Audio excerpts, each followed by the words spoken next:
In a discussion of God's universal laws given to the family of man, murder and the consequence for it stands as one of the most profound and controversial in light of current attitudes.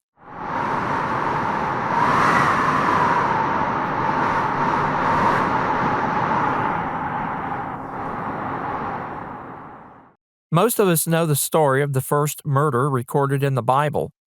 Abel obeyed God and offered a proper sacrifice in Genesis 4:4 and Hebrews 11:4, while his brother Cain offered that which was unacceptable to the Lord.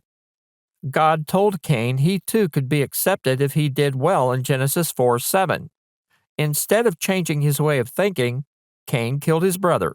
The consequence for this was that he was separated from men, becoming a fugitive and vagabond in the earth, and the ground that produced the crops he was so proud of would no longer yield for him in Genesis 4:11 through 12. Cain, fearing this was too harsh a punishment, expressed concern that someone might find and kill him for what he had done in Genesis 4:13 through 14.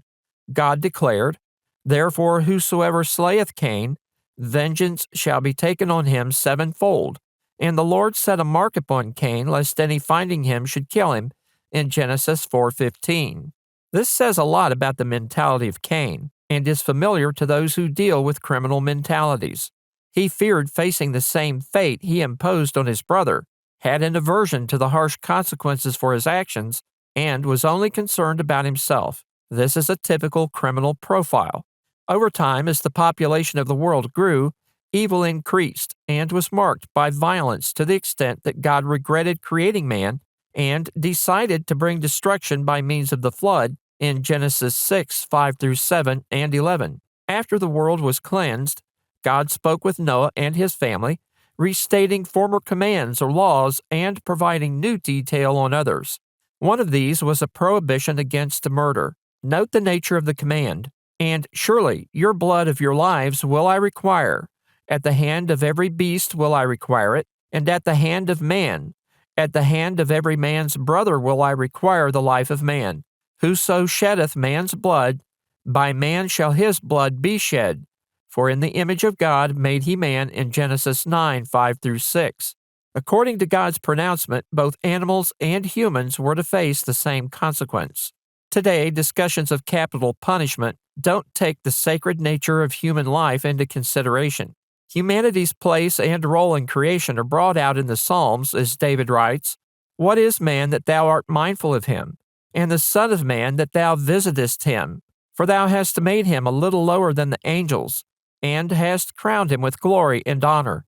Thou madest him to have dominion over the works of thy hands. Thou hast put all things under his feet, all sheep and oxen, yea, and the beasts of the field, the fowl of the air, and the fish of the sea, and whatsoever passeth through the paths of the seas," in Psalm 8:4 through 8. The possibility that this penalty would serve as a deterrent against future murders isn't expressed here. God plainly reinforces the sanctity of human life and the fact that no one has the right to end a life by any means without consequence. That involves all human life, including the unborn, who are referred to as humans in the Scriptures in Job 3:16 and other places. God's judgment is that one who murders forfeits their own life and must face the consequences for their actions. God has set limits on human behavior, and violating these are to be dealt with as He has commanded. Consequences, of course, are of no significance without the means to enforce them. God provided for that as well through the agency of civil authority. Paul, speaking of secular powers and the need to respect them, states, "For he is the minister of God to thee for good. But if thou do that which is evil, be afraid, for he beareth not the sword in vain. For he is the minister of God, a revenger to execute wrath upon him that doeth evil," in Romans 13:4. Government enforcement of law and order is the instrument in the physical world through which God expects the stability of society to be maintained. In the history of the world, when societies abandon strong moral principles, murder and other crimes rise to a point that the culture fragments and eventually ceases to exist. History bears this out as one civilization after another is compared to the life cycle of culture we reviewed at the beginning of this study. God's design for humanity contains provisions intended to preserve stability. The consequence for murder is clearly stated, is a law that originated with God and remains in effect today.